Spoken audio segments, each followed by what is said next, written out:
Over 100 years ago, Boar's Head opened its doors with a different set of rules. No cutting corners, no compromises. Exceptional Boar's Head products began to appear. Our deluxe ham, oven gold turkey, and ever roast chicken, made to standards rarely found in the deli business today. Of course, Boar's Head isn't sold everywhere. Only in stores that share our high standards and slice our products fresh at the deli. Boar's Head. Compromise elsewhere. Has your slow Wi-Fi worn out its welcome? Switch to Cable One high-speed internet now with Wi-Fi One. Get up to 100 megs, just $35 a month. Call 855-CABLE-1 and welcome the best Wi-Fi into your home. Wi-Fi One gives you whole home Wi-Fi coverage, guaranteed. Call 855-CABLE-1. Cable One, the face of fast. $35 a month for the first 3 months. Modem lease required with Wi-Fi One. In-home coverage only. Restrictions apply. Call Cable One for details. Are we alive? Like, is that you in there with me? Is that you, Dean? No. Yeah, I'm here. A zombie. Zeke. Yes. For whoever's listening out there, this is the Supernatural Substation. You are listening to us on the United Public Radio Network. The largest variety. I can't remember the slogan. Anyway, an iHeartRadio network partner. So, for those of you who are keeping track of the date, it is the 18th of August, 2017. That's 8/18/2017. So we'll get that right for your little journals and people who are doing that. And I am Eileen Costanio, and tolerating me in the background is my friend and co-host, Bernadine. Hey, there you are. Hello. So, you know, like in 2025 or 29, when they come and they listen to these archives. Yeah. Oh, anyway, so yeah, welcome to another show Friday night near New Orleans, because I won't venture there to save my soul, and I'm boycotting it. Don't spend a dime.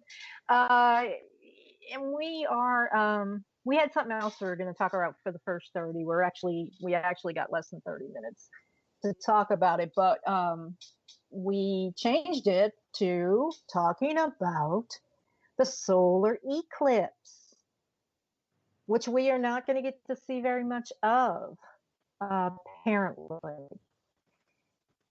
So this is a big event because it is, I think, it's been 99 years since a total eclipse across the United States. And I think it's starting in Oregon or on the Northwest, and it's moving like in a, like a diagonal across the United States. Totality is going to be like in Arkansas and Oregon and all. So you can picture this, right?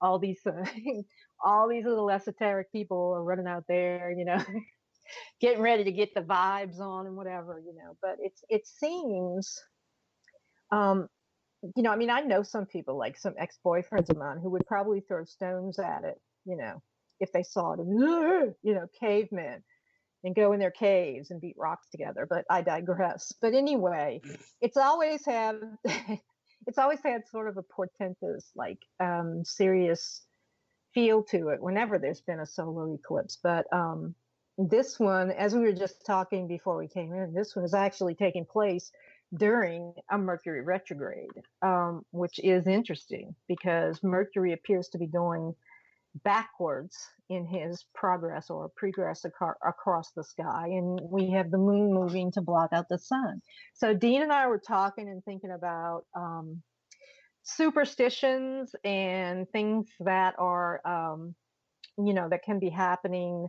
paranormally or supernaturally during this. Do you have any, Dean? Did you find any links to anything? No. What I did see is that I don't understand because I don't know much about the eclipse, but people were looking for specific types of glasses to wear.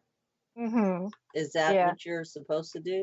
Yes, because you cannot look directly at it, even if it's not a total eclipse. You can't look directly at it. You have to have something. They used to have these boxes where it's like a mirror and a mirror. It's like a shoebox or whatever, and the mirror at the top, reflects down at the one you can see on the bottom, so you can see it. And because we're all techno gizmo now, There are glasses that you can look, but those are not 3D glasses either, because the rays of the sun that come from around the the aurora, I guess, that goes around the moon, can cause, burn your retina out. Not like your eyes will just burst into flames, but it will damage them, and you can lose your sight. So it's really serious. And I lived through a partial years ago. I was like in 7th grade or something. And if you can't look at it, you can look if the sun is out. You'll see in all of the shadows, there's these little like crescent shapes in the shadows of wherever the sun is, where there would normally be like through the trees. It was coming. It was pretty, but it's significant because it's been 100 years since the total one. And it's sort of feels kind of weird because it's crossing the United States, which I don't want to bring, politics into anything like that, but it's significant, and a lot of people are saying it is. So I had pulled up. I was looking, and of course, you get the crazy people who are gonna like make fun of the people out there trying to watch it and all. But a USA Today news article. But before that, I was looking up some superstitions. Some for some reason, pregnant women figure predominantly in not looking at solar eclipses. Everything from a birthmark to a deformed face on the baby, like as if it was like as if someone took a bite out of the child, just like the moon looks to be, taking a bite out of the sun until it blocks it completely. It's a lot of weird stuff. So if you're pregnant, stay inside.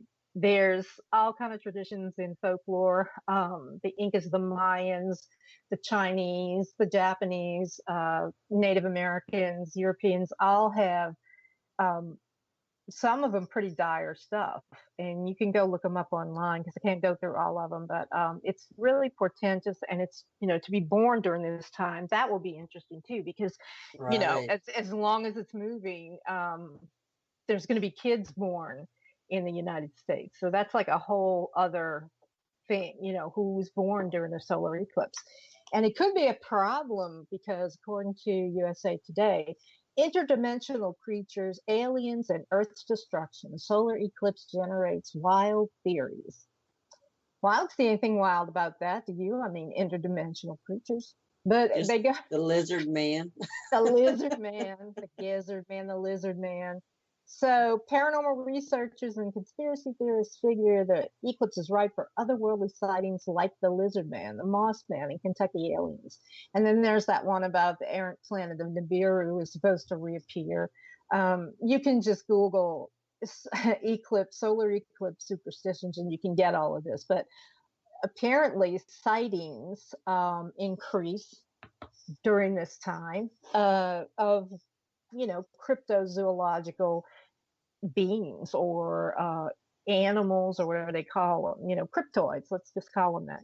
So they're looking for the lizard man, the moss man, basically everything that's been featured on Mysteries and Monsters or Monsters and Mysteries on America, what is it, Travel Destination or whatever. Destination America, there it is. I need a bell. Ding, ding, ding, ding. Because I can't remember anything these days. Everything basically that's been featured, like, lizard man, chupacabra, sheep squatch, Nessie, the moss man, the melon heads, Nessie, Champ, evil gnomes, wild dogs, the whole just bestiary of strange, beings, animals, otherworldly, whatever. Probably, that they're going to be pretty active, but it's not that the actual totality of, the obscuring of the sun is not very long. It's something like 2 minutes, so many seconds or whatever. So I imagine that it has more to do, at least if we're thinking about these kind of creatures, I guess it has more to do with the whole energy that this is just, cooking up in the magnetic atmosphere of the earth, and then the people, this whole energy of pouring energy into it.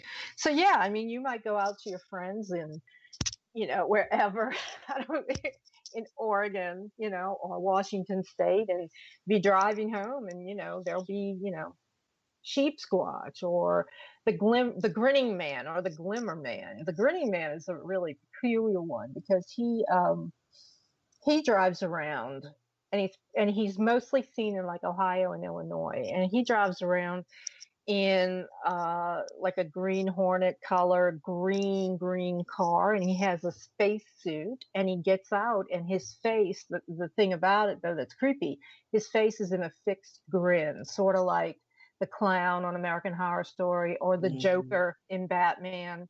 He just grins the whole time, and he gets out of the car and walks to your car. I mean, so even if he is a real person doing that, you don't want it to to come next to your car. And don't answer the door for the black-eyed children. There we go. We go off into that. Black-eyed children, the men in black, women in black. It would be interesting. And I'm sure who's probably paying attention is Nick Redfern and Brad Steiger. They're probably paying attention. Right. And there's probably going to be a whole slew of stuff that happened after it. But with the retrograde of Mercury retrograde affects all things: communications, cars, mechanics, technology, everything from the toll booth thing on your bridge all the way down to your toaster at home.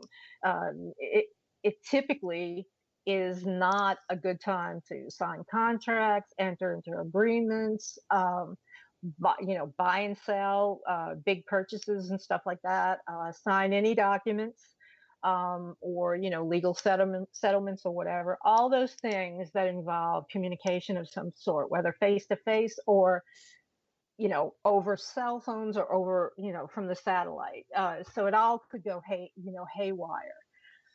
And that's something that you have to keep in mind, because Mercury retrograde is real, and again, it is something that's like, a lot of people know a little about it, and they know that what I just said, they know it's not a real good time for communication. My car might break down. And so it's kind of like, 6 in one or half a dozen in the other. You can put all this energy into, thinking you're the victim of a Mercury retrograde, and something could happen. But, this is probably amped up because of the obscuring of the sun. So, but in totality, it's only like 2 minutes and something. And I think the best one I've heard is that there's some guy, a friend of mine posted on Facebook, there's some guy who wants to, quote unquote, make a baby while the sun is eclipsed. So because we were just talking about babies being born. Well, right. Some people are staying inside, and they're going to be, and it's like, it's only 2 minutes. Okay. I mean, I wouldn't be putting that out on the internet. Like a baby, it's 2 minutes. Good luck. Says a lot about him, huh? Mm-hmm. That's all you need to know. And who wants his baby? But anyway, so, as stupid and moronic and brilliant and, whatever people are, it's all good. They're going to be doing something. Oh, I'm sure there'll be people putting spells and all I was thinking crazy that stuff. If I was going to do, like you and I were talking like last week, if I was going to do like the worldwide ghost hunt, about then, and knowing it was the eclipse, I've done it then, but that's because you and I know stuff. I drink and I know things, like the guy on Game of Thrones says, I drink and I know things. I don't drink, but I know things. And that would have been the day or the overnight that I would have chosen. I would have chosen that. And that would be, it's kicking up everything in the magnetic sphere of the earth. So those of you brave enough to do it, don't go to your cemetery. But seriously, if you've got, if you're ghost hunting around that time, it's hard. I don't know, what is it, a Thursday or a Tuesday night or something? Oh no, it's Monday. Okay, Monday night. It's kind of hard, but I would have done it then, because it would have been very interesting to see. But as we railed against it and said, no, don't do that, I'm not encouraging that, unless you're brave and you want to do it. But just so, it would be really good to see what the results were from that. As it is where we are, we're just going to get to see a little bit of it, and it may rain. So, New Orleans, Louisiana. Oh well, we're on the outskirts of it. But it's Hmm. weird because by all of this, by all this logic, then everything um, revels with the devil, fairies coming out and taking babies, changelings, all of the loup-garou, the werewolf, and then there's this whole codex of um, the sun. The sun itself, unobscured, is symbolic of Christ, and the obscuring of it, or showing basically the dark side of the sun, in most occult traditions, the dark side of the sun would be anti-sun, and so therefore it represents anti-Christ. And so to have the moon actually Darkness. obscuring, right, darkness, and that's where the sort of um, sort of sober thought comes in. It's like if you take those traditions, because there are schools of thought and there are traditions that say that the Antichrist, which is suggested by the title Antichrist, is actually the side of the sun that we cannot see. It's the dark side. It has a name, and it is, connected specifically with the Antichrist. So here with the sun moving around, and this is really a terrible time in the world. Um, I mean, we just had idiots driving down people, and in Spain. And I don't know if you heard it, but it occurred to me right away. I have no idea if you heard it, but ISIS is wanting to take Spain back. They want Spain back because they were in the 700, 800, I guess around 1000 AD or whatever, before the uniting of Spain. They had a vast portion of it that was Moors basically, and it was Muslim. And then the houses of Aragon and Castile, Ferdinand and Isabella, and the Inquisition united and drove them out. So now these idiots who are living in the 7th century, but with iPhones and computers and stuff, these idiots want to take back, their land in Spain. And it's like, if everybody took back their land, then what are you going to do? Okay, then we'd all have to go away. And then, it would be nothing but animals, right? And bugs. And if animals are gone, then bugs. And then when bugs go, they need to get out of the way for the dinosaurs, right? And then the dinosaurs have to get out of the way for the Big Bang.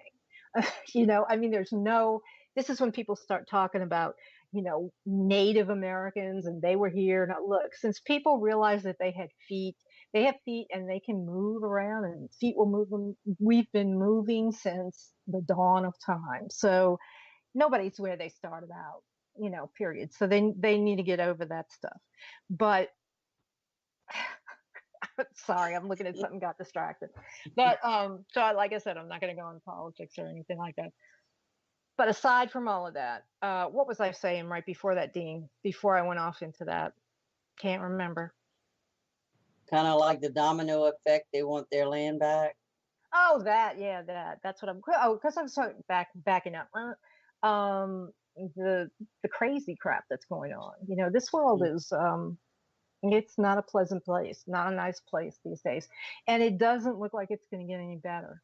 And I guess the most sobering one, after considering the sun and Christ and Antichrist, was I was looking. I think I mentioned him like every show. And I don't know why. It's just not like I have a big crush, but he says really, really important things. Ralph Sargi Mm-hmm. had commented about the importance of prayer and fasting, and he pointed out that this year in October, I believe, is the 100th anniversary of Fatima, the miracle at Fatima, when there were, it was not Bernadette, oh, good Lord, I can't remember the girls, St. Lucie, no, I don't remember, but it was the two little peasant girls, the two little peasant kids, and then the other one, somebody give me the name. But anyway, the significance there is that it's 100 years since the miracles at Fatima, and then the prediction of the Blessed Mother in those appearances were very dire, and there were letters that were written and that were sent to the Pope in the last prediction was never really let out in public because it was too catastrophic. It was too, it would, just send everybody off the edge of the world. But so significantly, yeah, I mean, as far as looking at it soberly, that might mean that something is going to happen, or that this is the beginning of things. And now, the people who hate Donald Trump, and again, I'm not going to, you're not going to go into politics. No, I'm not. But there are a lot of people, and I was just doing a search for the superstitions. There are a lot of people that are saying, oh, this is going to throw light on him, and he's going to get destroyed, and he's going to blah, blah, blah, blah, and all this other stuff. And I don't know, because they're we're all kind of walking on the same little ball here, so we might all get destroyed. But they're so obsessed with that, and nobody can tell what that means. So the sun is obscured and he's a Leo or something like that. Yeah, that's significant, but you have to look at like his whole chart and astrological chart, and then be able to cast it, etc. But they're so hopeful that that he will not make 4 years, that they want to, appropriate superstitions about the solar eclipse, to, yeah, seriously, they and they have probably to have something to be miserable about. Yeah, that's the whole thing. I mean, oh, it's a solar eclipse. I hope it kills, seriously, and anybody, you just need to look on, any Twitter. These people are obsessed. And this is where we are, though. We are in chaos. And, I just can't see that it's going to get any better. It's only supposed to get worse from here. A lot of people say we're in the end times, but I don't believe 100%. So if this is not the end times and it's this bad, well, how bad is it going to get?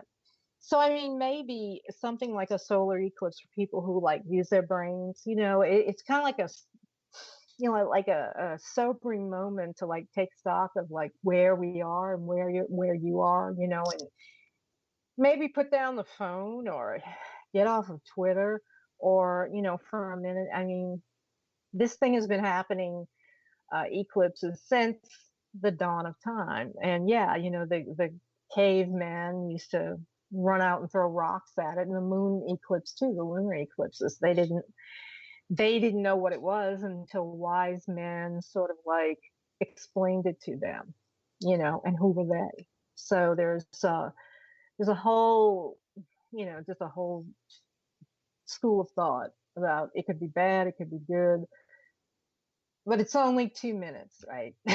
Yeah. Of totality, which there it is. And since we can't see it, I can't see it, I guess from where we are, who cares? Right. We'll just have to see on Tuesday.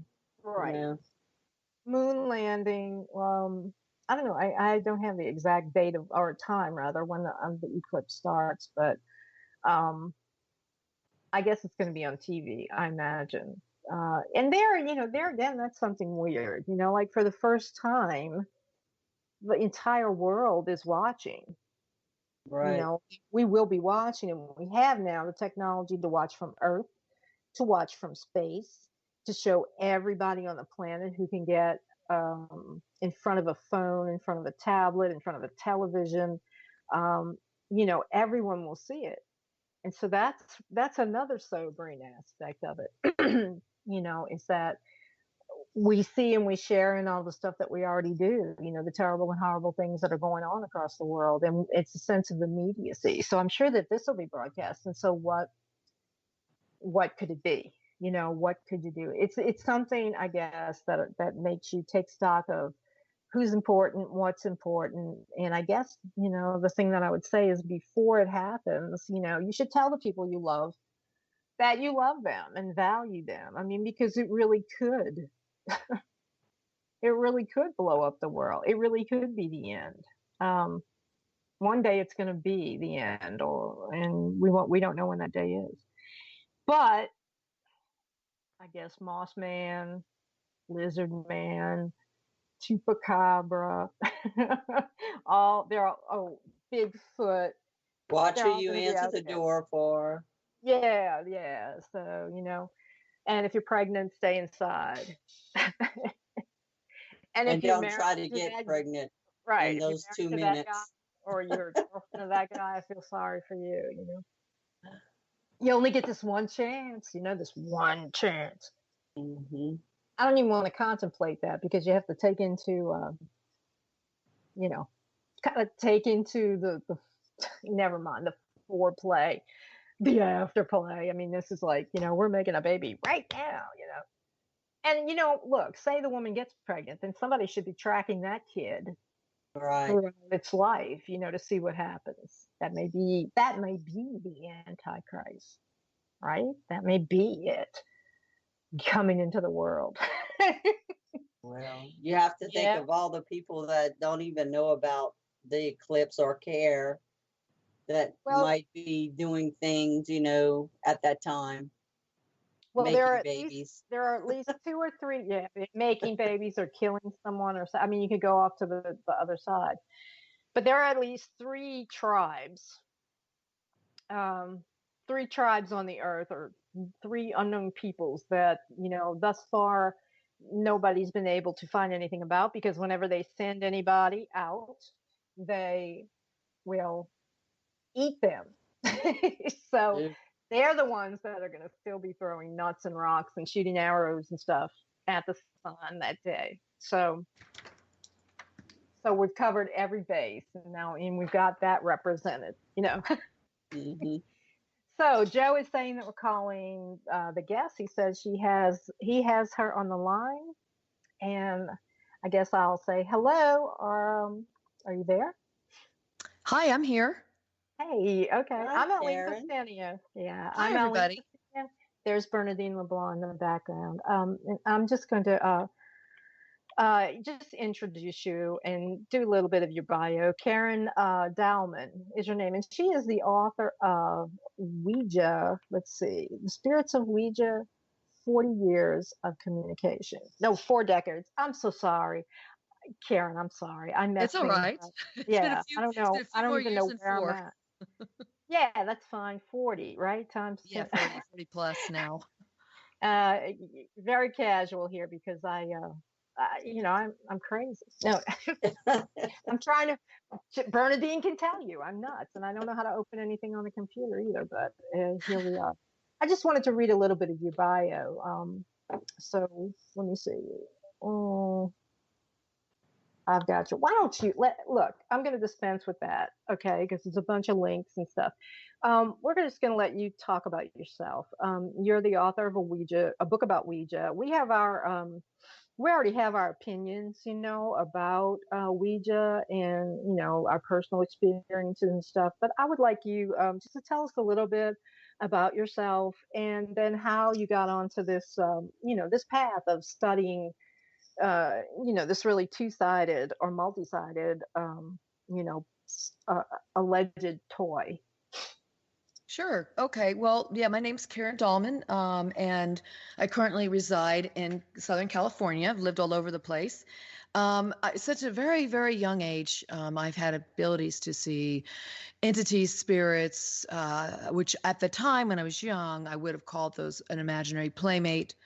But nobody else saw it. Nobody else saw this being, and then other beings I would see as well. And I just thought it was more normal for me, and thought it was normal for others, until I started talking about it, and then realized nobody else saw the auras or saw these beings or saw lights in the sky. And there's a lot of things I've seen. So I learned to keep it quiet at a very early age. And it was around the age of 8 when I had met 2 girls down the street who had a Ouija board. I really didn't know what they were. I've never seen one. They wanted me to come over and play a game, and they called it that, playing a game. And they took it out. We put the board down with the planchette. The planchette is that piece that indicates, that moves around the board to point to the letters to spell. And we started talking just all kinds of silly things at first. And then they said, let us show you something now. And I said, okay. And they said, well, we're talking to this being. And I said, well, what do you mean? And they said, well, it's our dead sister. And that shocked me because they never talked openly about their dead sister. I didn't know they had a dead sister, but what I learned was the older gal there, she was 10, the other sister, had a twin at birth that died shortly after.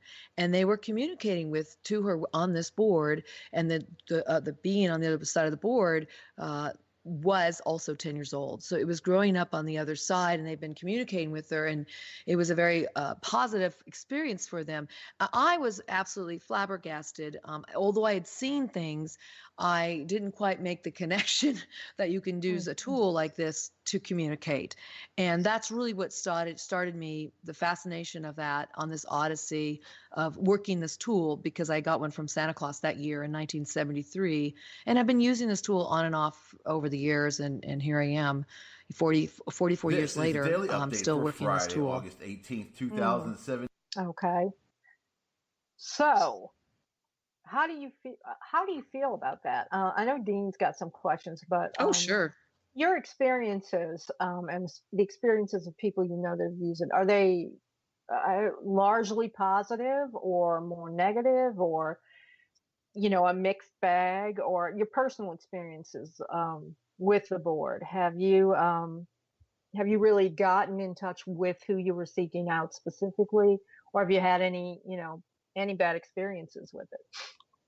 My personal experiences have always been very positive, and I over the years I've learned it's because there was no negative connotation around the board, either in my family or just around myself. When I received it at Christmas, it was just, I think everybody thought it was a game, and I pretty much called it more like a game than let's play Ouija with my friends. I didn't think there was any negative thing about it until sometimes friends would come over for an overnight slumber party, and of course I wanted to bring out my Ouija board, and the parents would say, well, if you go to Karen's house, we don't want you to play Ouija. So I got that a few times, and so I realized that not everybody's all up and cool about this. But even with that little bit through the years, I've had really, really, really positive experiences. And again, I'm going to attribute that to the fact that I already had connections in the other realms and dimensions, and I wasn't so afraid of that. And also because now I had these conversations that were very pleasant and uplifting, and they continue to build. About 1986, so about 13 years later, it really took a turn with me with the board in terms of just really going into higher vibrational frequencies and communicating with spirit beings, angels, ethereal beings, interdimensional high vibrations, things of that nature. So it's always been really positive for me. But having said that, people will reach out to me, and I get a kind of a mixed bag. I'll get some people who, especially when I first came out in the public with this, and that was in the fall of 2012 with my first book. I've written 3 books with the help of my spirit guides through the board. So when I first came out, people were a little, I guess, intimidated by it or afraid of it or had their own stories. And so they'd write to me and reach out to me and talk to me about it. And I always welcomed whatever story they had to share, because I truly believe that was their experience with it. I have to believe the story. But then something interesting started happening in the last several years is more and more people have come out of the woodworks or closet and said, I've been using this tool for a long time too, and I have had really exciting, awesome experiences that have really been life-changing for me and transformative. So I realized there was a group of people that were very much in the closet, and I think because I went out in the public in a big way with it, that it allowed other people to start being more out in the public with it too. And now, of course, social media has a lot of groups, Ouija board groups, and there's people using it and talking openly about it, that I think it's beginning to shift, and people are being able to create more positive experiences for them as they begin to learn to use this tool and even work with their own energies within to align with themselves so they can use this tool better. Mm-hmm. Well, I have a really good experience, not good, but a really significant experience to tell you. But I'm going to let Dean jump in. And so, Dean, I know you have some questions for Karen, so why don't you go ahead? How do you feel about the Ouija board being sold in a children's toy department? And how do you feel about children using the board, not really knowing what they're doing? Well, hi, Dean. Nice to Hi. talk to you. Hi.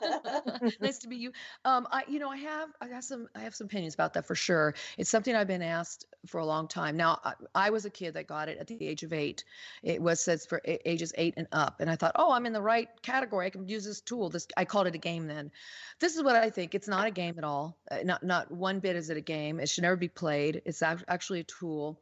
But because it's been marketed by Hasbro, who owns the trademark now, we can go into some of the history if you want.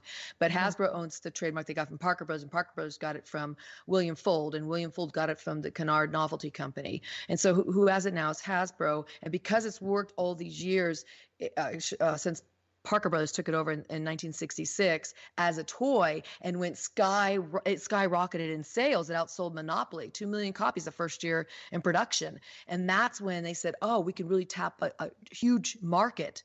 It's not just for the spiritualist or the adults or a novelty item. Now we can put it as a toy. So that's where it started. Now, having said that, you look at social media, you look at the internet, you look at video games, you look at TV, it's just as destructive in a way. And so I think what we have to do, instead of saying, don't sell this, the toy, I'm going to call it a toy for, in this case, it's not a toy, shouldn't be sold here. We need to look at what's the responsibility of the family, the parents, the caregiver, the person who takes care of this child. And actually, it's really about having a conversation.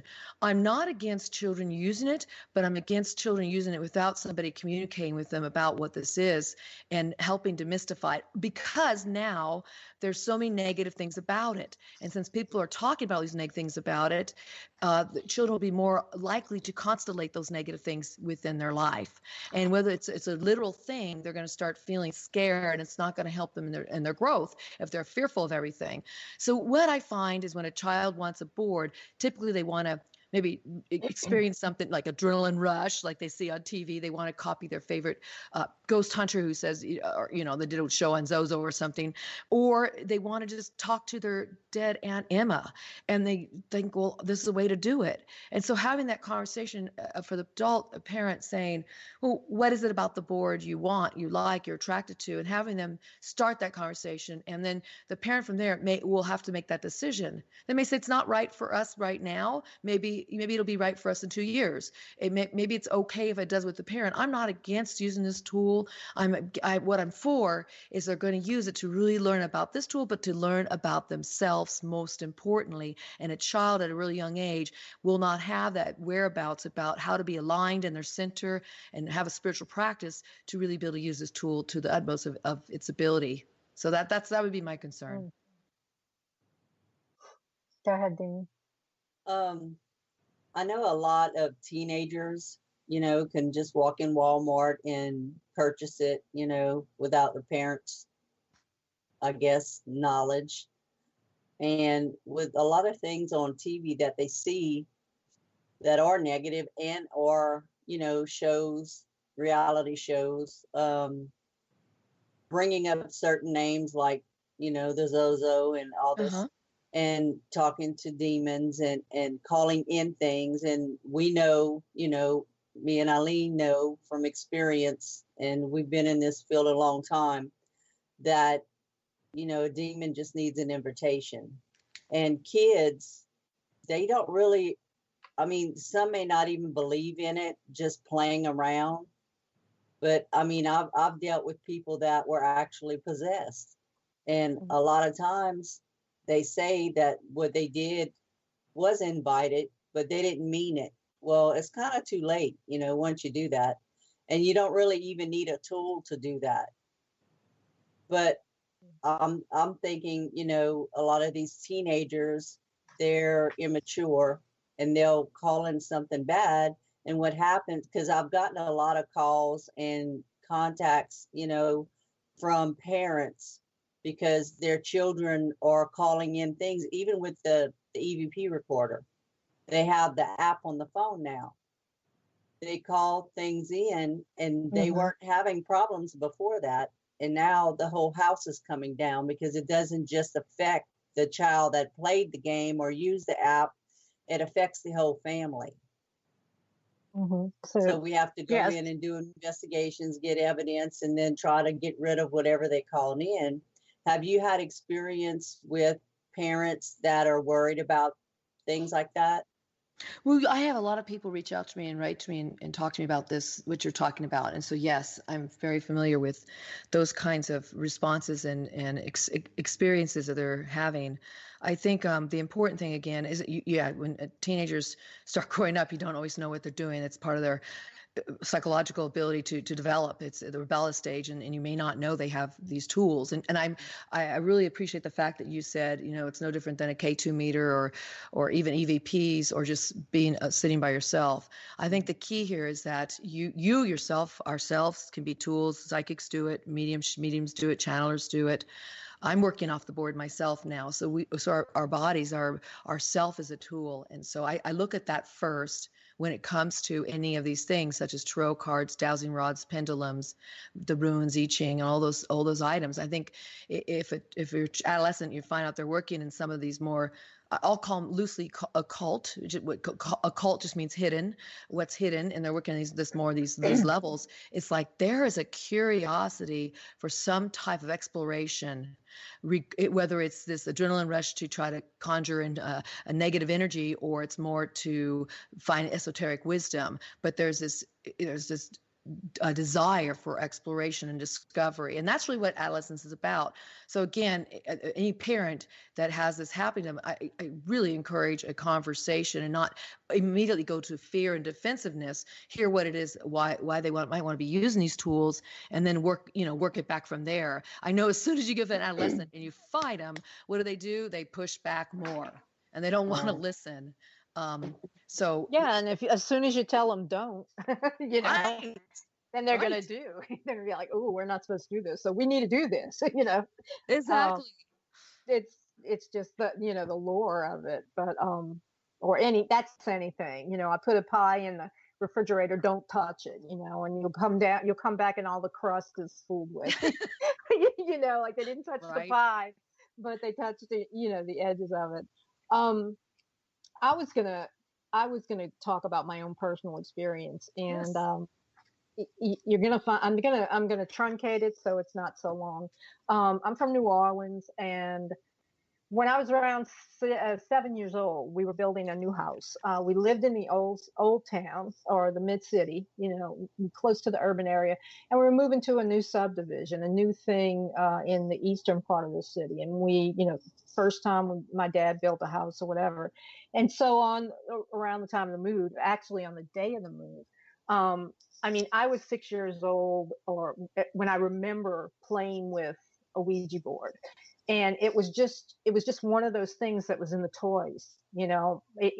My mom got it, and there was another game that was kind of spooky like that, and it glowed in the dark. And I really liked that other game, and it was called Kabbalah, as a matter of fact. I know that game. Yeah, you remember you had sure do. Yeah, you go and you reach into the dungeons and stuff. Well, that was more engaging than sitting there with my cousin going, "Is it moving?" And I'm talking now about 7 years old. So I kind of put it aside, and I drew on the planchette. It was total boredom for me.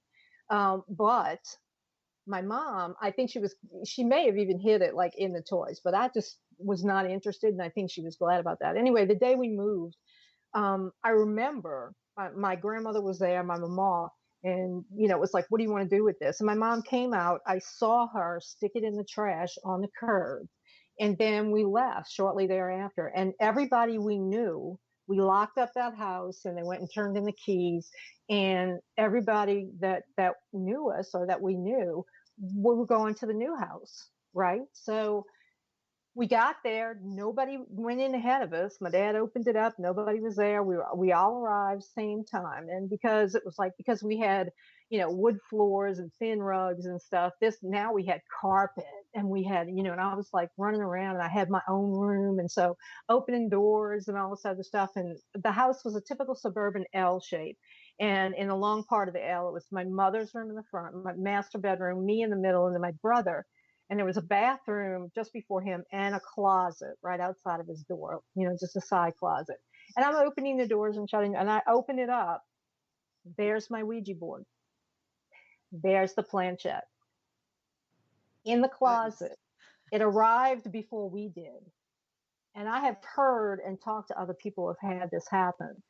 So I went and got my mama because I knew how my mom would have not killed me, but she would have killed me if I took that thing with us when she threw it away. And my mom came down there, and she was really very Catholic, and she's like, oh, oh my goodness, don't touch it, and she took it. And we went in the kitchen, and she asked my mom's name was Santa, and she said, Santa, didn't you throw this away? And she said, yeah, I threw it away. And then she looked at me, and I'm like, and my mom said, no, I saw it in the trash. And she took it, and she went out in the front, and she accused my brother, who could care less, right? He couldn't care at all less. And she was really mad, okay, because something supernatural had just happened. And she didn't like it, obviously. And my mom, as it turns out, my mom really got into sort of that first wave of occultism and ESP and all that. But this was before then, or before I was aware of her interest in it. And she busted that thing up on the front lawn and broke it in half and threw it into the the dumpster, the construction dumpster. So from a very young age, that impressed upon me, that this thing moved by itself, or whatever the spirit is connected to it, moved it by itself 7 miles, at least it was more than 7 miles. And, that has stayed with me, especially because of all the problems that we had following. Now, I'm not saying it was caused by that. I'm saying that it was sort of confirming to me that, when my mom got into ritual and stuff like this, we ended up with full-blown demonic hauntings. And, that's how I grew up. So it's sort of like the touchstone for everything else that happened after that. And I really saw that, magic or supernatural activity exists, and it just happened to us, to 3 of us at least, my mother, my mama, and me. So, I mean, what do you think about that? Have you heard that from any other sources? I have heard some things like that. I've heard of some. Here's an example I received not too long ago. Somebody said they got rid of the board, and there it was in their front porch again. So I wanted to ask you. It sounds like what I heard you say was you chalked it up to there's some kind of supernatural abilities and energies out there, and something is at work here, because that was like an example of something like apporting. They call that apporting, when something moves from place to place and appears again. So, and that actually is a technique that a lot of spirituals will work with. And I know that Sai Baba, the guru who's now deceased, used to make things appear in his hand and just make rings appear and hand them to people. So I'm not opposed. I think that I really believe those kind of things can happen. What I almost had a joke in mind to say, well, maybe they had a message for you. It was like long distance message. I had to bring the phone to you to answer, to make a light of it. But I don't want to make a light of it, because I see that was a real moving part in your life that really influenced you to think about things a certain way, and to see that there is this energetic field that can actually move things and show you that there's something else out there beyond ourselves. Well, as a Catholic, I know there's something. I mean, I saw magic, right? That every time you go to church, and they're doing the, that's magic too. And but it was really sort of like the threshold that I passed into, just this dark kind of this undiscovered country, of which my mom just took us into, unknowingly too. I mean, you remember everyone talks about the paranormal now and says, oh, it's so big, and it really is big, and it really has plateaued. But the first blush of that, it was the first wave that created all the venerated people, the Warrens and Hans Holzer and Sybil Leek, and, all of those people. And my mom was young enough during that time. I was born in 1960, so she was still, a young mother, or a little bit older. I think she was like 30 something when she had me. And so she was into all that. And it was driven by a desire to contact her grandfather, who had died when she was 10 years old. Yeah. And she loved her grandfather. So this curiosity and this desire kind of met, and she met people who said, well, hey, if you do this, tarot cards, if you do that, dowsing, and if you do this, and probably seances and ouija board while I was at school, whatever. And she was my first encounter with EVP sampling, because I came home one day and my mom had one of them old, Brady Bunch tape recorders, Oh, and she was yes. recording the dead air in the house. I mean, she had unplugged appliances and put the dog out and everything. And she's, she comes at me like I'm coming in the door before she could turn the thing off. And I thought somebody was in the house. I wanted to back out of the door. The school bus just let me out. I don't know what this is. So yeah, I mean, it's all that it's not all, it's that most of the experiences that I have heard from people have been negative. So it cemented it in my mind, or I don't say cemented because that would be intractable, but it stressed in my mind that, this is sort of like you shouldn't drive a car if you don't know how to drive, right? Or something. You really need to learn something about it. And then those feelings were later confirmed by a lot of research. I was just going to I wrote a book and I talk about it in it. And I'm just going to read one little paragraph. So I want your opinion of this. It's from Dr. Carl Wickland, who was the author of 30 Years Among the Dead. The serious problem of alienation and mental derangement attending ignorant psychic experiments was first brought to my attention by cases of several persons whose seemingly harmless experiences with automatic writing and the Ouija board resulted in such wild insanity that commitment to asylums was necessitated. And then there are others like Manly P. Hall, who said, half of his friends that used it had mental problems. Some of them had been committed and a couple had killed themselves. So, saying it's a positive experience against this whole, library of really negative experiences, how do you, kind of like reconcile that? Well, I don't reconcile it because for me that's been my experience, but I definitely respect other people's experiences. I think that we are just as unique as we are when we use tools as well. We're unique in life, and our experiences are unique. And I really believe that they're fashioned from our upbringing, our environment, how we were raised, our thoughts, and mostly our perceptions of what we believe about ourselves in relationship to the unseen dimensions and realms. I was also raised Catholic too, so I had that thought in me that there is guardian angels and that there is, they talk about heaven and hell and purgatory and all that. So I knew there was other dimensions. I just felt like there were, and then me experiencing these things. Now, I will say this, like I said, people reach out to me and will share some, terrible stories related to using different tools. But I'll say just as many people, if not more now, reach out to me and tell me such powerful, empowering topics, tools that they've used, not just the Ouija board, but automatic writing as an example, tarot cards. And so just as much as people say, I look at it this way, we live in a world of dualism. The third dimension is dualism, dualistic thinking. Everything is either good or evil, up and down, black and white, male, female, which is what we're here to experience in the earth realm. But when you start moving into other dimensions with these beings that are not in the astral realm, they're in a dimension of, like, we'll just say fifth and beyond, where it's like a consciousness of unity. And so when you work in those levels, what you get back is unconditional love. That's all you experience. So having said that, you have to, when you use a tool such as this, and I'm just going to keep saying tool because it's the same with any way you want to traverse into these realms. It could be through hypnosis, meditation. It can even be through yoga if you're hitting higher levels of consciousness.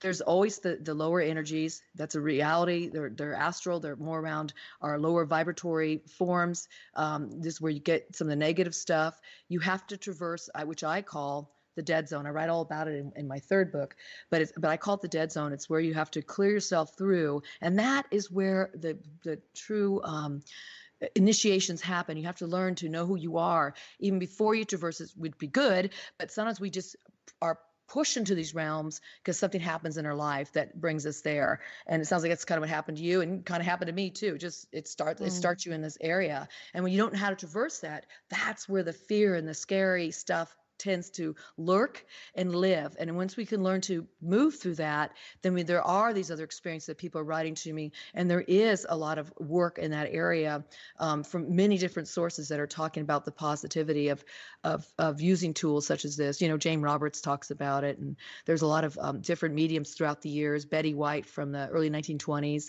Patience Worth. There's just quite a few people who used a tool such as this or automatic writing. We're able to go in these higher realms and receive just wonderful guidance and insights that transform them. I made that jump myself pretty early on. And so I can go back and forth and not have those fears. But I believe a lot of people that are still in those realms, which is, it's a real realm. It's a real realm of lower energies. That's where I think the problems happen. And so what I always tell people, the biggest thing we can do for ourselves, no matter what type of paranormal, spiritual, metaphysical, supernatural work we're doing, is to really get to know our center alignment, know how we can align with the energies that we would like to be more aligned with. And we get to choose what that is. It's always free will. So I choose these higher realms of vibration. We'll call it angels, we'll call it guides. Well, a lot of us, we all have guides. And I align with that, and through that intention, but also through the work I personally do on myself. And I got to tell you, people write to me and tell me very similar stories of this, of how they were initiated into this, and then how they started working on themselves and maybe did hypnosis or meditation and yoga and other kinds of practices that took them into a place of feeling really solid within themselves. Then they go back to these tools, and then the next thing they know, they're reaching into these other octaves where there is nothing but love and divine guidance there. So it's not that these things don't happen, it's that they do, but just as easy as somebody can call in the lower energies, they can just as easily call in these higher vibratory forms. I don't know. But then, I don't know. I mean, the experiences, what I know of those realms, I call it the outlaw country. That's the lower vibration, the lower etheric realm that is still attached to the Earth's magnetic sphere, where and it is peopled by entities that have never been human, devolved human discarnates who have resisted the passage through death so long that they are indistinguishable basically from devils, oppressed spirits that are being oppressed by spirits and they're with them. Just the whole litany of where you can get trapped. Not, I guess in a sense purgatory, but has nothing to do with the redemption of your soul. It's a bleak and barren plane of existence, and if for any reason you have an attachment to the earth sphere that you don't want to let go of, or you're scared or whatever, people do get stuck there, and ghosts do get stuck there, and some deliberately do it. And there's no way of knowing. There's so many people out there now, and we talk about this a lot, who think that they're sensitive, who think that they're empaths. It seems like every paranormal team has one or two, and suddenly people are, they put on a black t-shirt and jeans, and suddenly they, can talk to spirits. And we talk specifically about the dangers of that. And if if you're a medium or a person like you who has evolved spiritually, and you can discern the experience that you're having, and you can discern the positive from the negative, you're one in like 100 people these days that are attracted to, paranormal research and et cetera. And for me, everyone that I have talked to, it's even people who said it started out great. This was a nice spirit, it showed me this, it did that. And then suddenly, I tried to commit suicide, or I saw spirits, that told me to hang myself. The whole spectrum of problems. So I think we're at a loss because we're in physical reality. We can't really know who that is or what that is that's contacting us, and so I guess that's kind of like the half empty, glass. And I'll let you talk. Dean can come in and talk, but I mean, specifically, you brought up Zozo, the Zozo demon, and it's a phenomenon. I want to hear what you have to say about that.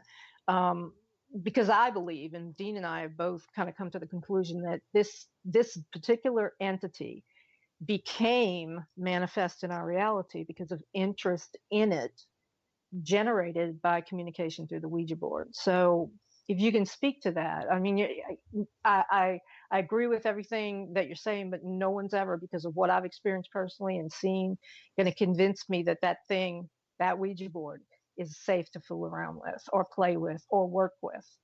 So, I mean, I'm not trying to be negative. It's just my opinion. And from my experience, I would rather, an ounce of prevention is worth tons of cure in this particular situation. So how do you feel about that? Specifically the Zozo and the manifestation of entities in our reality. Well, look, there's different kinds of energies out there. Just again, like there's different kinds of people, and some we gravitate gravitate to and some we don't, and some are more negative. And then we have, and at least in the physical realm, we can we see it, feel it, touch it on more of our physical senses we're born with. So in these other dimensions, it's definitely, we'll call it the sixth sense or beyond. And so there's ways to develop that. So when it's not developed, and it's not always open in everybody, and it takes time to develop it, and a lot of people that, they don't know what they're up against. And and it's kind of like religion too. If you believe in something, it's faith, and unless you have some kind of direct experience, and many people have had that direct experience, to be able to say this is reality for me beyond faith, I know. So talking about the Zozo phenomenon, or just that energy, that more of a negative energy, I believe that it's been constellated by our collective unconscious or consciousness through focusing on it. Just pretty much what you said in terms of tulpas. I don't see it as a separate entity, but I see it as this tulpa. So it's a thought form that if you align with it, you can allow yourself to feel great fear and experience fear because you're aligning with it. And we don't, this is the interesting thing about consciousness. We don't fully understand consciousness. Science does not understand it. They don't even fully understand dreams and why we dream. They'll pair it to the rapid eye movement, but yet something's happening in our dreams. And people are saying, I've had lucid dreams, or I'm traveling, or I'm meeting with my deceased grandfather, or all these things we do. And they're saying, oh, that's just you working out that worries and errors of the day. Well, I say that it's a lot more than that. We don't know what it is, but I can only say that the dream realm could become real for us too, just as a tulpa can become, and just as a spirit guide can become. So it's really about, I can't speak to the depth of the research into Zozo, but I do know two people who wrote a book recently on Zozo, Darren Evans and Rosemary Ellen Guiley. They both are friends. Yeah, we've talked to Darren, and Darren, he's a friend of mine. Yeah, we have different opinions on it, but he's done research where Zozo in his research is showing up way long before any Ouija board. So that's okay. I'm gonna ask Dean to jump in a minute too. I know what the research is. I know that it goes back to a particular, the Dictionnaire Infernal, and where it appears as Zoso. And it was a sigil adapted by Jimmy Page. I'm a Led Zepp head. Right. And I know everything he did. Okay. And I know why he did it, because of the type of magic that he was working. And that is the only, it's in an excerpt from an exorcism and an assessment in which there was a possessed girl who said Mizo or Bizo and another name and then Zozo. That's where it appears. And then in an actual occult sense, it appears as Zoso.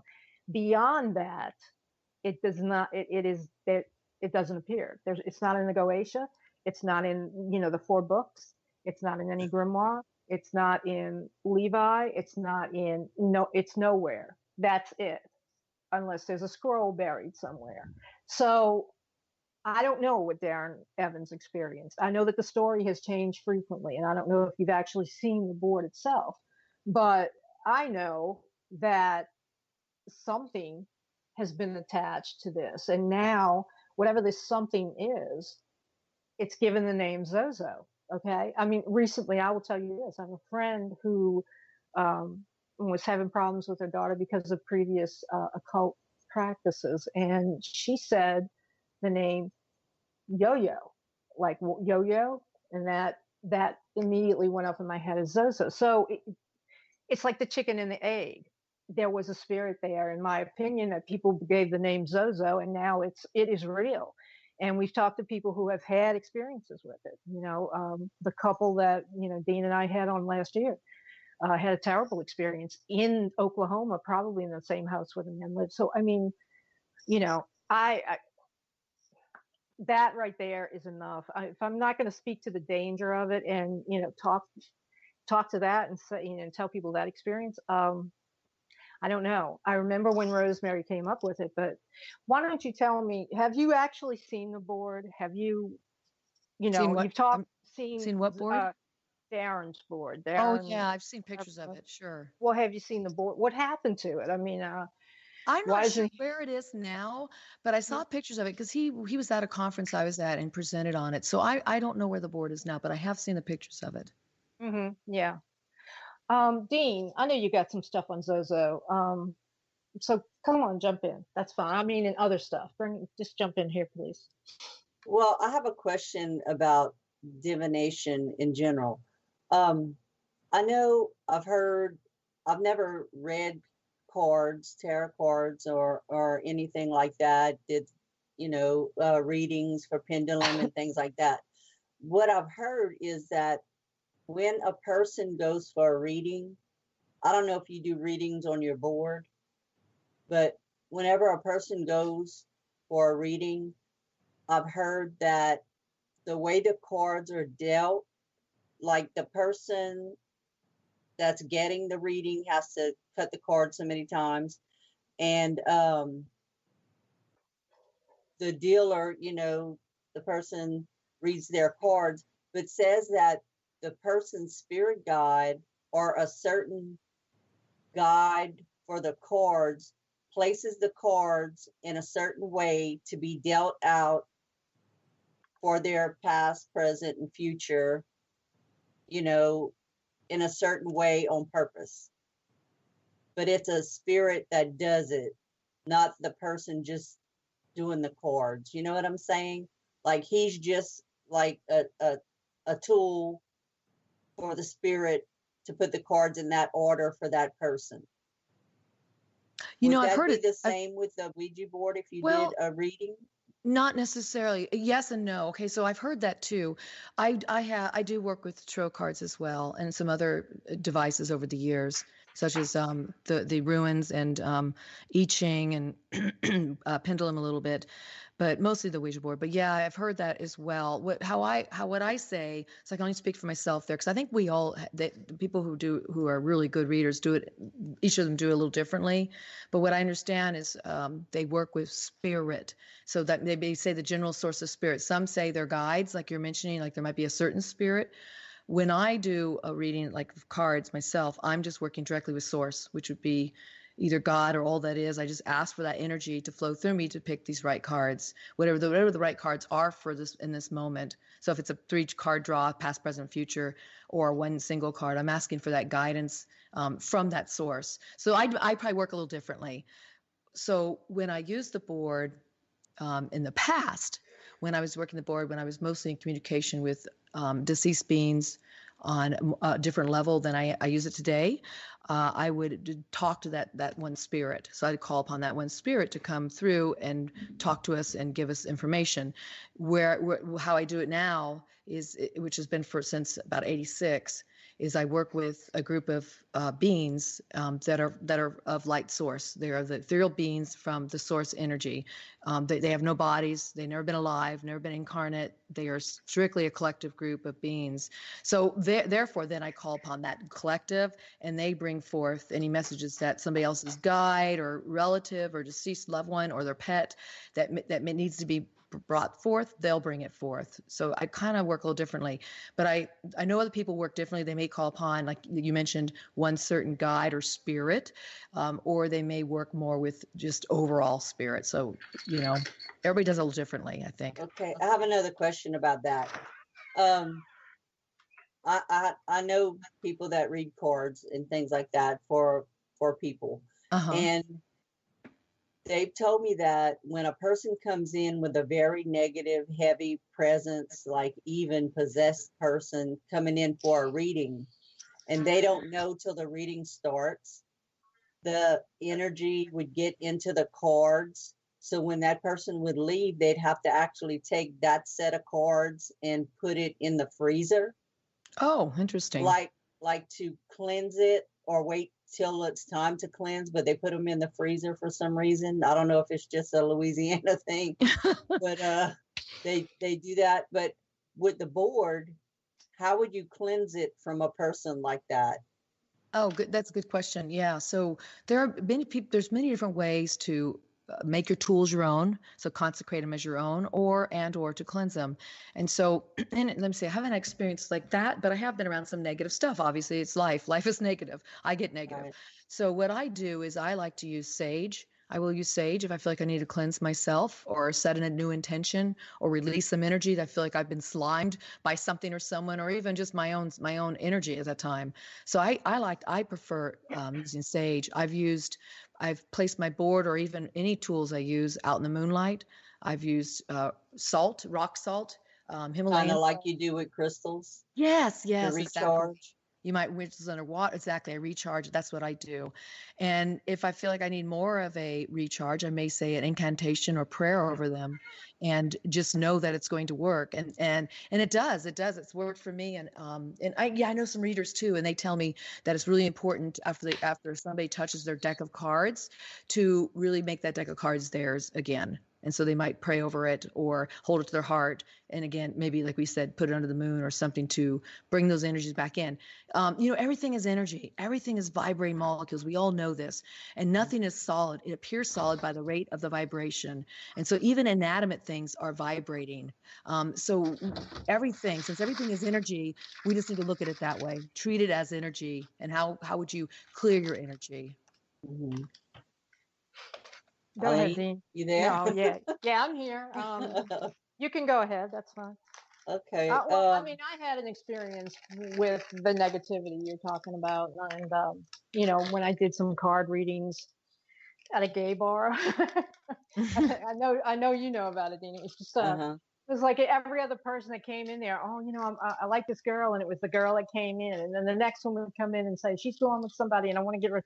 It was like the romantic merry-go-round. By the time I haven't done it since because I was literally physically ill just from the amount of energy, the anxiety, and everything. So, but anyway, go ahead, Dean. Do you ever get drained from a client? Okay, so I don't know if you know my background. I was a practicing psychotherapist for 10 years in practice and kind of I've been using it ever since. But one of the things you learn as a therapist to be able to have keep a healthy distance from clients. You learn that right away to separate yourself. Although you're involved, you learn to separate. And if you will, you could call it cleansing yourself, clearing yourself afterwards. So I learned that early on before I started working with people with this tool. I will say this, I work with other people on this tool, and I sometimes in the beginnings, they get drained. I don't get drained anymore. When I was a kid, I might've been tired sitting there, but no, I don't get drained. I don't get drained from sessions. What happens to me is I get actually really inspired and my vibration raises to a point where I don't even want to go to bed. It's like I'm really like on a high. It feels so good. And I feel the energy flowing through me. But I know other people in the beginning of any of these kind of tools we're talking about with Stro as well, they may get some headaches, they may feel some nauseousness, they may feel anxiety, they may feel tired, just worn out. And I recently wrote an article about this, but it's because the energies are changing and shifting. And again, everything's energies. And how does your body respond to these type of energies? So I always go back to how can you get back into yourself? How do you ground yourself? How do you clear yourself? And how do you your third eye? Yes, how close your chakras and all that when you're done doing this type of work, because we need to be in the realm in which we live, the third dimension, and not exist always in this, because we're going in and out of these vibrations, these frequencies. I mean, EMFs around us from our cell phones and our radios and our TVs and all this stuff that affects us too. So it's like, what do we need to do to keep ourselves sane and centered in all these energetic vibrations that are going around us? I kind of look at it all that way. Yeah. Do you speak at conventions? I do at some. I mostly do shows like this and a few radio and TV shows. I've done some at conventions, but I'm mostly doing it just here as we're doing it right now. And whenever training. you do speak, like to a gallery of people or conference or whatever, do you also speak of the dangers associated with the board? Besides just the positive side, do you also speak of the negative side? Well, this is where I am with that. People will bring it up no matter what. So the conversation will always go there. So I let that happen, and I just go with the flow of that, because people have their different experiences with all these types of tools, and just with themselves, just experiencing or exploring, or even it coming to them, these different realms. So yeah, it always comes up. Both sides always come up. Good. That's good. That's good. We Well, were I at think a, it's important I'm to be sorry, go ahead. balanced. I was going to say, I think it's important to be balanced on this and to have both sides of the equation. Mhm. So, no, I appreciate that. Mm. We were at a convention one time in Pensacola, Bernadine, and we had a speaker, a man who, spoke a lot like you, a lot like what you're saying. I mean, I'm not going to name his name, but, I told the story that I told you at the beginning of the conversation. And he literally made fun of it. And he told the entire audience, which was a whole room of people, that all spirits are kind and benevolent, that nothing can happen to you from meditation, tarot, divination of other things, nothing. And, I just sat there and told him that these experiences helped put my mother in her grave. And he really dismissed it. And that's the thing, I don't know if he's just assuring that he has clients or whatever, but that's the kind of thing, because not everybody's like you. You're very balanced. You're very, you're an expert at this. And you can just tell that. So, but he's standing there telling people, oh, it's okay. All spirits are nice. Well, and when we know for a fact, all spirits are not nice. Like my dog that's barking in the background. Sorry. I was going to say, is that a spirit coming through? That's my demon soundtrack. Yeah. The dire wolf. But, I mean, that's like, I would say, do you feel that that's irresponsible? Because I did. I felt like, and they wouldn't give me the mic back, Yeah, I what I wanted think, to tell him, what I you think is can't be telling people irresponsible that. is for him not to have a dialogue with you about it and to Right. just to point out one side of the equation. I think it's irresponsible if you don't listen to all the stories that are out there and hear them all fairly and everybody have a place to speak about it. So there is a responsibility when you say one way is the only way, and that's important. We all have many varying belief systems and varying interactions and ways we work with the unseen energies that I think it's important to take it all in. And then from there, make your own assessment, and also be open to that things can shift and change and grow. You just never know. So that's where I think he might have made a mistake by shutting down a whole nother half of the audience. Right. And well, and then they chuckled and laughed, and I felt like a fool. But it's like I'm Well, there. that's I not, mean, that's never good. serious. Yeah, I mean that's never good. But it was such a dismissiveness and a total, just an ignoring that. Some of these people, maybe one in the whole audience, may have a really, really seriously bad, because they don't know these things. They don't know what you're saying to do. They can't recognize that, their energy. They don't know how to center themselves, and even if one person, has a terrible experience with it, that's too many, when you could easily say, like you have, there is dark out there, there's light out there. Here's what I do, what you do. Some people may do differently, but I mean, yours is a sensible way. So that was, extremely irresponsible of him. And sometimes I think, I tell Dean a lot, I was like, you're going to be investigating cases for years to come, until like you start receiving Social Security, because all of the, the reality shows and all these people are, I mean, yeah, it's going to be around for a long time, because they're going to be haunted and all this other stuff. But anyway, Dean, we got like a little less than 10 minutes. I was going to let you go in and wrap it up. Can you tell us about your YouTube channel? Oh, I'd love to. Don't you have a show? I do. Yeah, thank you. I'd love to. So I have a show called The Women of Ouija. That's one show I did with another woman. Her name's Marla Martinson. And we do a series of talking about the Ouija board, how to use it properly, getting centered, all these things as a tool. And then did about 67 episodes. They're little quick shows, like, 10 minutes, 11 minutes, 12 minutes. And then I have a new show I started, which I'm really, really, really excited about. It's called Creative Visions TV, and it's about working and tapping into the unseen realms with different experts out there who are working in these different realms of whether it's learning how to scry, whether it's just learning to talk to your spirit guides, whether it's learning to use crystals for protection or to change your mood, or whether it's trying to work on empowerment within your life. It's all about how to become and allow your greatest self to come out. And that show I started in April, and I've got some got quite a few up already. And then also in there, I do sessions with my board partner, and we film it and show it and discuss what we're doing and how we do it to help people understand if they want to use this tool. Here are some tips and techniques that can help you. So that's what my channel's about right now. So thank you for asking. Awesome. Well, I had Yeah. only seen the first part of it. I didn't, because I didn't know you had a YouTube channel. Oh, But right before the show, I had clicked on it, and that's the part that I had seen that you were doing the introduction. oh, okay, great. Yeah, I So, just yeah. clicked on it too, so I'm going to subscribe to your channel. Thank Well- you. Well, that was probably Marla. Probably when I brought Marla back on the show. It was my recent one. I'm interviewing Marla, who does crystal and Reiki healing. Oh, So cool.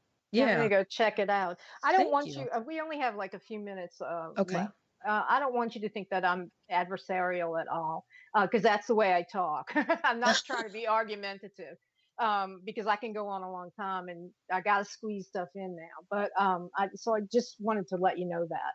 I believe that you're one person who is teaching a right path that you've basically proved out yourself. Like, in other words, you're not telling people to go anywhere you haven't gone, and I appreciate that when it comes to this kind of a tool, and other psychic tools, because there are a lot of people with problems out there because of it, because they didn't have someone like you, or they didn't take the time. So I appreciate that, and I don't want you to think I'm like, yeah, but yeah. I'm not. I'm from If New they're Orleans, going to and use that's how it I talk. anyway, they Yeah. might as well do it the right way. Yeah, and yours is a very thought through, well thought through, and well planned. So I appreciate that, and I think that will cut down on a lot of the bad experiences of people. Yeah, and I want to say I appreciate this is what I like about having a conversation on both sides of it. We can really have a dialogue that again represents what you didn't get to have in that audience, where you get to see all aspects of it and talk about it, because what people experience is very real to them. It's very real to me. It's very real to you, and that's what's important here to mention. And I do want to tell your audience this: it's not that I'm here to tell everybody to go out and get a Ouija board and use it. By no means am I saying that, but I'm saying if you are drawn to this, because more and more people are, really learn that it's not a game, it's not a toy, it is a tool. Again, it's like learning how to use a gun or drive a car. There's responsibilities with it, and it has to start within yourself. And so that's what I'm really about, is talking about how to empower yourself. So if you do work anyway in the Finished with Karen Dahlman. We had a great conversation about Ouija. At least I thought it was great. What did you think, Dean? Yeah, I mean, there's lots of different divination out there, and I guess they all pertain to the same thing. We're trying to speak to another realm, Mm-hmm. I cannot. I don't come know out- if all the rules apply the same. Well, I can't come out and endorse Ouija. It doesn't matter. Yeah. I still think it's the most dangerous game that you could play, and the most dangerous tool, because you cannot control everything. Somebody like Karen, who obviously has done it for 40 years, she has her own litmus test and her own experience, but you and I both know that there are a lot of people out there who don't pay attention to any of that, don't believe it, and think that they can control it. Think, again, like, I'm a sensitive, I'm an empath. Or they just get into it with the wrong intentions. Right. Or no intentions at all. Right. But everyone forgets, or actually doesn't know. Everyone should familiarize themselves with the fact that, like Karen and you were talking about tarot. Well, the spirit of tarot is Vasago in the old style craft, in old style witchcraft. He is the spirit that facilitates the communication. Like you were saying, he is the one that allows you to basically look up the road, or see the past, or whatever. And a lot of people, don't really realize that to every one of these tools, there are spirits attached to them. But, if in tarot you have a specific spirit that you can go to, or that is working for you, whether, you name him or not, or call on him specifically, there's no such spirit for Ouija. And that's where the danger is. There is no such spirit. There is no Vasago. There is no, god of the dowsing rod. There is no spirit of the pendulum. I mean, in this particular this particular spirit, because he can be a demon. He kind of rules over like Mercury. We were talking about communication, so it's a mercurial type of aid. But there's no controls on the Ouija board, and you can have all the positive experiences that you want. Or that you could dream of, and all you need is one really bad experience, right? I mean, you can play around with a gun that only has one bullet in it, but all you need is that one bullet to kill yourself. Or, if you have a chemistry set, it only takes one, one wrong mixture and you're going to blow yourself up. And that's where I don't care if anybody says, oh, you're so negative and you're such a curmudgeon and you grouse and, you're a paranormal party pooper. Well, good, I am. Because I'd rather be dealing with it on the front end than dealing with what comes out on the back end. Crazy people. And there are enough, I guess I'll say, experts in the whole of the field, basically, and all the way back into just talks about, just psychic phenomena and everything, that say the same thing. There are different books like Stoker Hunt, Ouija, The Most Dangerous Game in 1985. There's Dr. Wickland's writings, Manly P. Hall. These are all people, especially Manly P. Hall, who know a little bit about the occult. And they're telling you that that what comes through this board can drive you crazy. And some people get addicted to it. Yes, that's the other thing. These spirits, they appeal to your vanity. They, they'll say, oh, there's a problem and only you can solve it. There's something and only you can know about it, and we need to work together and stuff like that. And then the next thing you know, it's spiritual obsession, possession, whatever. So I'm not going to endorse it. Never. Plus, in my own book, Risks Incidental, I talk about how there are things with, that have to do with the actual numbers and the values of the letters and numbers on the board. And so you're dealing with a kind of code, in other words. Is that like numerology? Yeah, it's gematria or gematria. I'm sorry, gematria. I'm forgetting everything today. But no, it's the numeric value of numbers and letters that comes out of the Judaic tradition. Out of it's all about discerning the real messages in the Bible, etc. Well, that tradition assigns values to every letter, every number, not only its face value, and then combinations of the words, so that it provides a code, basically, when dealing with the Old Testament, to look for the actual messages that are in the text. Well, this is any number. This is any letter. And what is the Ouija board? Numbers and letters. And I look at it, and I say this in the book, as sort of like, a gated community where you roll up to the gate and you have to have the code for the gate to open. Only we don't know the code when it's a Ouija board. And if you picture it as if you're standing beneath it and it's clear, then you're going to press in the code. I mean, this is simplifying it, but the code, and you're going to open that portal up. You're going to open that thing up. So you got, Bobby Sue and, Savannah and Hadley, whoever all these names are. You got a bunch of cheerleaders or something, and they're playing the board. Well, one of them out of every case is going to get obsessed with that board. One of them. Right. It's going to pick probably the one that owns the board. Right. Or maybe not. Maybe the one, like for me, I mean, I guess if I was a little older, but it was always boring. It never worked. So I guess I was sort of protected by some either stupidity, which is likely, or, a fail-safe device that kept me from actually communicating with it.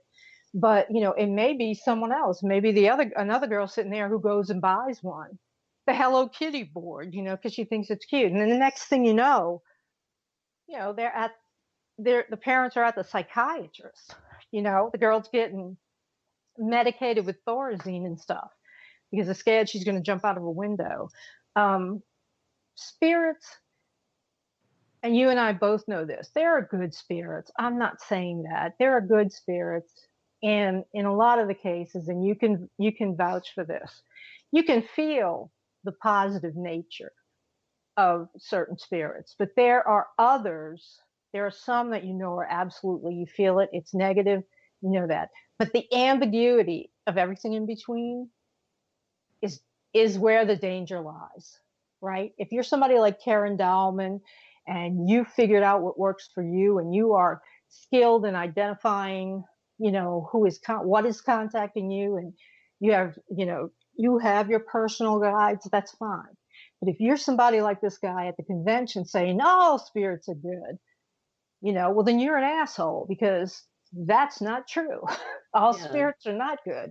I'd rather There's no balance for him, and I don't know how that works for him, but one day he may get a rude awakening. I hope so, and I hope we all live to see it. And I'll say, "Hey, remember when you made fun of me?" Well,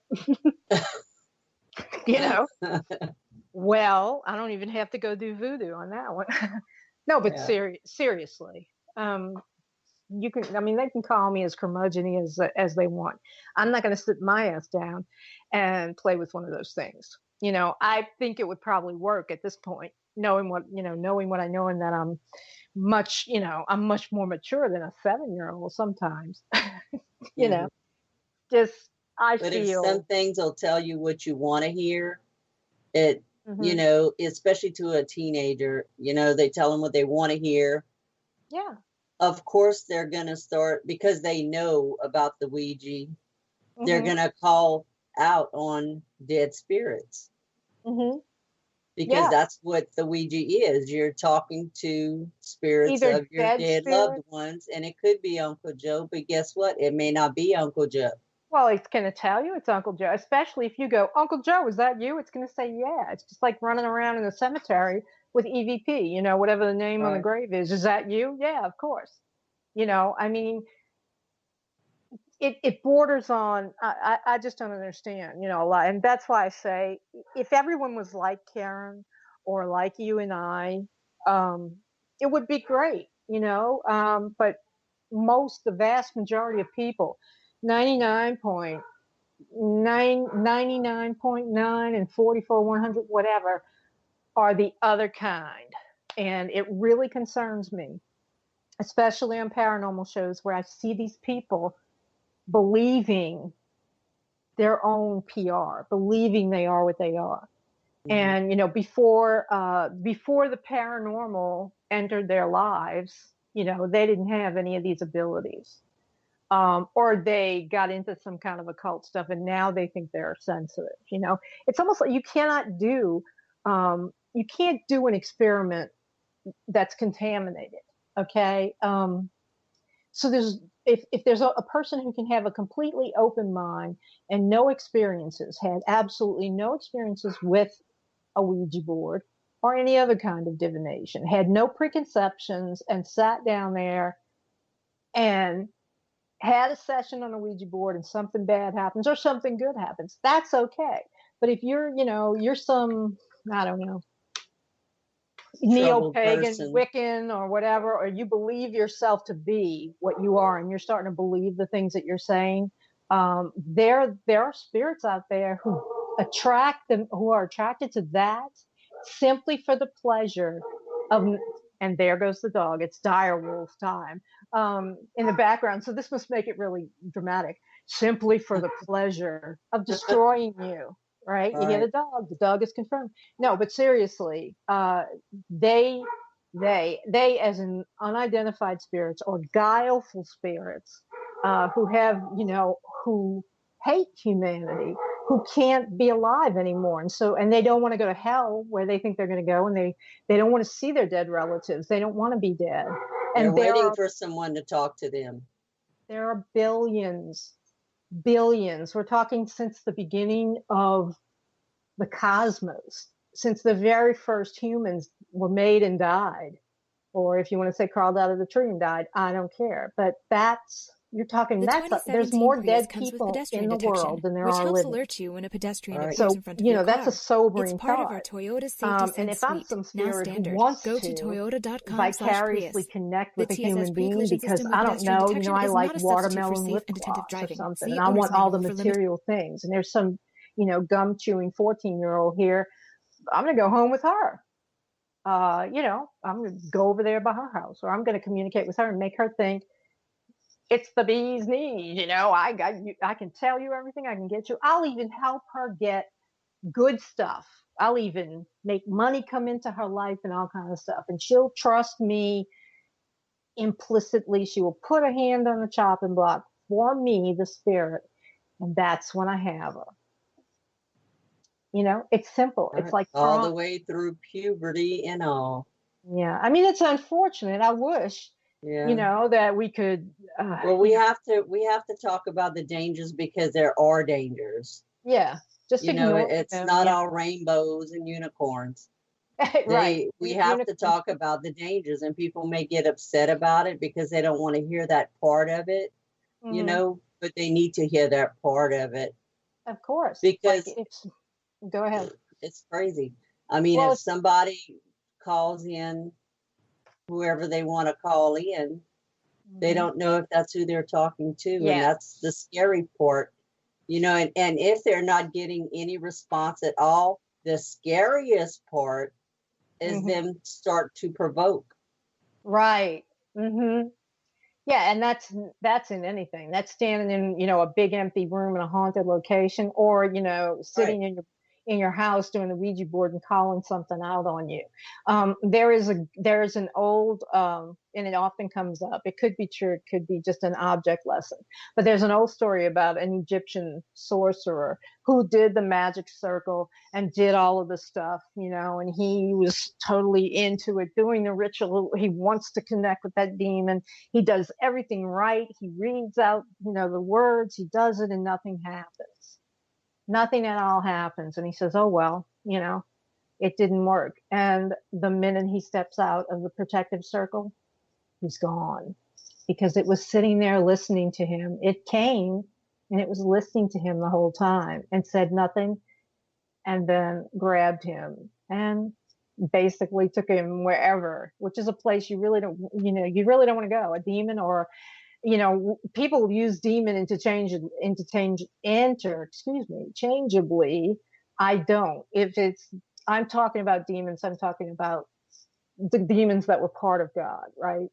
But there are demonic spirits. There are spirits that, like we often say, are so ruined that they're just, to encounter them, we feel as if, it's the devil persecuting us, or we feel as if we're having a problem, with, we've encountered, now we've got to fight some kind of a devilish spirit, so, and it really was human at one time. But anyway. Also, if they open a portal and nothing happens because nothing's happening in the room, they do a ritual, open something, and nothing happens. They think, okay, nothing's wrong, let me leave, and don't close it. Right, exactly.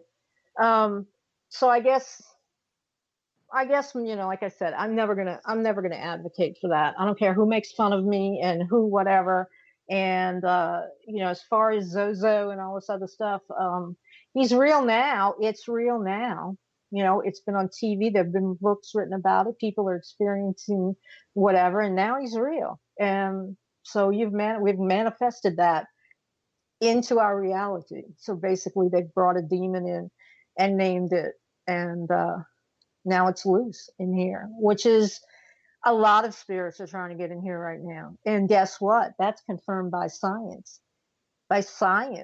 Who have been encountering dark matter for which they have no names whatsoever. They have to admit that it is intelligent. It is an entity. There are entities trying to get into this world right now. I don't know about you, but I don't want the Antichrist in my backyard playing with my Ouija board.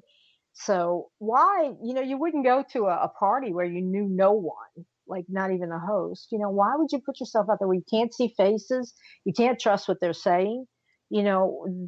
every bone in your body should be saying, this is not right, so you're going to sit down there in a dark room and play with what is essentially a gate that you're opening into, the outlaw country. Not for me, but like I said, you'll be doing investigations until you're drawing Social Security because, they're all on TV doing it. So I don't know where the Joe man is. I know we're up at, we're just 1 minute toward, there we go. Wow, damn. Okay, we're ready to say bye-bye. He showed up. Hey, put that sandwich down, Joe. So anyway, you've been listening to the Supernatural Substation. I'm Eileen Castanio, it's Bernadine LeBlanc. We're all over Facebook, and please go to YouTube and like our Supernatural Substation channel. We need subscribers. Look for us on Facebook, and also stay tuned for Kathy Bilski, Quantum Leap. You're going to get high with her. And in honor of this solar eclipse, later tonight, early this morning at 2 a.m., tune in to Terminus Dark Ambient Radio, where we are setting the controls for the heart of the sun. Have a great weekend, folks. Say goodnight, Dean. Night, night, all. See ya.